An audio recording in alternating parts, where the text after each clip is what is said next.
আসসালামু আলাইকুম। সন্ধে ৭টা। বাংলাদেশ বেতার, সিলেট। সংবাদ পড়ছি নন্দিনী রায়। বিশ্ব নাচে ছন্দময়, আসবে শান্তি, কাটবে ভয়।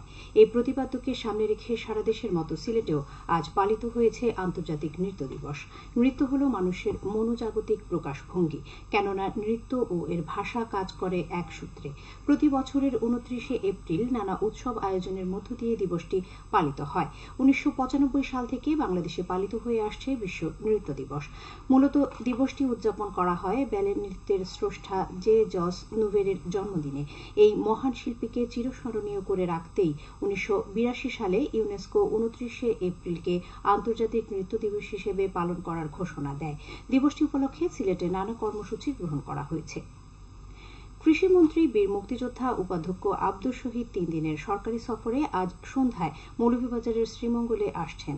তিনি আগামীকাল কালবৈশাখী ঝড়ে ক্ষতিগ্রস্ত শ্রীমঙ্গল ও কমলগঞ্জ উপজেলার বিভিন্ন এলাকা পরিদর্শন ও ক্ষতিগ্রস্ত পরিবারের মধ্যে ত্রাণ সামগ্রী ও ঢেউটিন বিতরণ অনুষ্ঠানে প্রধান অতিথি হিসেবে যোগদান করবেন। ওষুধের অতিরিক্ত মূল্যবৃদ্ধি রোধে কার্যকর ব্যবস্থা গ্রহণের নির্দেশ দিয়েছেন হাইকোর্ট। ওষুধ প্রশাসন অধিদপ্তরের মহাপরিচালক সহ সংশ্লিষ্টদের এই আদেশ বাস্তবায়ন করতে বলা হয়েছে। আজ বিচারপতি মোস্তফা জামান ইসলাম ও বিচারপতি মোহাম্মদ আতাবুল্লাহর হাইকোর্ট বেঞ্চ এ আদেশ দেন। একই সাথে অব্যাহতভাবে ওষুধের মূল্যবৃদ্ধি রোধে কর্তৃপক্ষের নিষ্ক্রিয়তা কেন অবৈধ হবে না তা জানতে চেয়ে রুল জারি করেছেন আদালত। এছাড়া বিদেশ থেকে আমদানি করা অনুমোদনহীন ওষুধ বিক্রি বন্ধ করতে নির্দেশ দিয়েছেন আদালত। তীব্র গরম ও চলমান তাপপ্রবাহের মধ্যে আগামী বৃহস্পতিবার পর্যন্ত সারা দেশে প্রাথমিক ও মাধ্যমিক স্কুল এবং মাদ্রাসা বন্ধের নির্দেশ দিয়েছেন হাইকোর্ট। আজ বিচারপতি কে এম কামরুল কাদের ও বিচারপতি খিজির হায়াতের সমন্বয়ে গঠিত হাইকোর্ট বেঞ্চ স্বপ্রণোদিত হয়ে এ আদেশ দেন। আদেশে আদালত বলেছেন, যেসব শিক্ষা প্রতিষ্ঠানের শ্রেণীকক্ষে শীতাতপ নিয়ন্ত্রণ যন্ত্র রয়েছে সেগুলিতে যথারীতি পাঠদান ও পরীক্ষা কার্যক্রম চলবে। এছাড়া যদি কোনো প্রতিষ্ঠানে পরীক্ষার দিন ধার্য করা হয়ে থাকে সেক্ষেত্রে শিডিউল অনুযায়ী পরীক্ষা অনুষ্ঠিত হবে। জাতির জনক বঙ্গবন্ধু শেখ মুজিবুর রহমানের দ্বিতীয় পুত্র শেখ জামালের ৭১তম জন্মবার্ষিকী উপলক্ষে আলোচনা সভা ও মোনাজাত অনুষ্ঠিত হয়েছে আজ মৌলভীবাজারের কুলাউড়ায়। উপজেলা অডিটোরিয়ামে অনুষ্ঠিত সভায় প্রধান অতিথি ছিলেন সংসদ সদস্য শফিউল আলম নাদেল। এতে বিভিন্ন রাজনৈতিক দলের নেতৃবর্গ, বীর মুক্তিযোদ্ধা সহ বিভিন্ন পেশার লোক উপস্থিত ছিলেন। উপজেলা আওয়ামী লীগ এর আয়োজন করে। শিক্ষার্থীদের মধ্যে মাদক বিরোধী শপথ বাক্য পাঠ, লিফলেট ও শিক্ষা উপকরণ বিতরণ করা হয়েছে আজ মৌলভীবাজারে। সদর উপজেলার কাগাবালা ইউনিয়নের আথানগিরি মোহাম্মদ কামাল হোসেন স্কুল অ্যান্ড কলেজে আয়োজিত সভায় প্রধান অতিথি ছিলেন জেলা মাদকদ্রব্য নিয়ন্ত্রণ অধিদপ্তরের উপপরিচালক মিজানুর রহমান শরীফ। সভায় বিশেষ অতিথি ছিলেন ইউনিয়ন পরিষদ চেয়ারম্যান মোহাম্মদ ইমন মোস্তফা। সভার শেষে প্রধান অতিথি কলেজের ৭০০ জন শিক্ষার্থীকে মাদক বিরোধী শপথ বাক্য পাঠ করান এবং মাদক বিরোধী লিফলেট ও শিক্ষা উপকরণ বিতরণ করেন।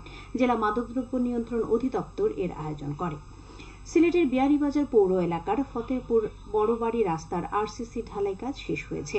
পৌরসভার নিজস্ব অর্থায়নে এতে ব্যয় হয়েছে প্রায় ৩২ লাখ টাকা।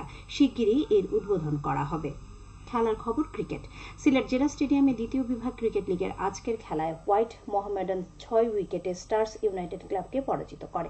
প্রথমে ব্যাট করে স্টার্স ইউনাইটেড ক্লাব ৩২ ওভারে ৯ উইকেট হারিয়ে ৭২ রান করে। জবাবে হোয়াইট মোহামেডান ক্লাব ২০ ওভার ৪ বলে ৪ উইকেট হারিয়ে জয়ের বন্দরে পৌঁছে যায়। আগামীকাল Shekhghat pioneers club Ismail sporting ক্লাবের মোকাবেলা করবে। খেলার খবর, ফুটবল। সুনামগঞ্জের দোয়ারাবাজার উপজেলা বড়খাল বহুমুখী উচ্চ বিদ্যালয় অ্যান্ড কলেজ মাঠে ফুটবল টুর্নামেন্টে আজ চাঁদপুর স্পোর্টিং ক্লাব জয়লাভ করেছে। তারা ১-০ গোলে বড়বাজার যুব সংঘকে পরাজিত করে। আগামীকাল রামপুর স্পোর্টিং ক্লাব একারাই ক্রীড়া চক্রের মোকাবেলা করবে। সবশেষে আবহাওয়া। রাত ১টা পর্যন্ত পূর্বাভাসে বলা হয়েছে সিলেট সহ পার্শ্ববর্তী এলাকার জন্য কোনো সতর্কবাণী নেই এবং কোনো সংকেতও দেখাতে হবে না। আজ সিলেটের সর্বোচ্চ তাপমাত্রা ছিল ৩২.৭ ডিগ্রি এবং সর্বনিম্ন ২৪.৩ ডিগ্রি সেলসিয়াস। বাতাসে আর্দ্রতা ছিল সকালে ৮৭ এবং সন্ধ্যায় ৭৭%। আগামীকাল সিলেটে সূর্যোদয় হবে ৫টা১৭ এবং অস্ত যাবে ৬টা২২। সংবাদ শেষ হলো। পরবর্তী স্থানীয় সংবাদ প্রচারিত হবে আগামীকাল সকাল ৮টা১০।